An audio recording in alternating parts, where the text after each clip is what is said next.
Yan, ready na po ang ating ulam for today.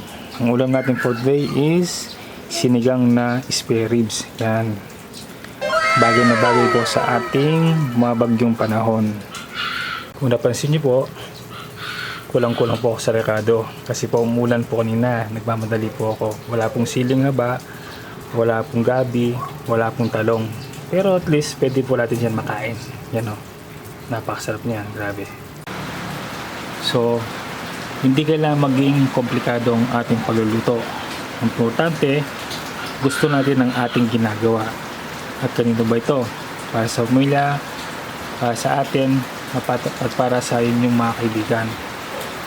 Para lalong sumarap ang ating lutuin, dagdagan natin ng pagmamahal. Yan.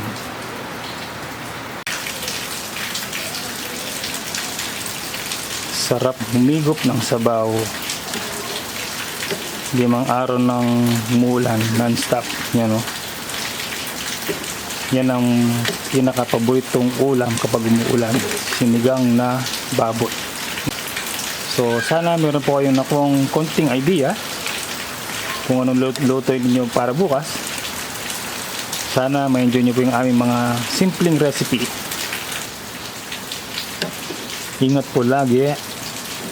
Stay safe lalo na ngayong bumabagyong panahon. Yan. Maraming salamat po sa panonood.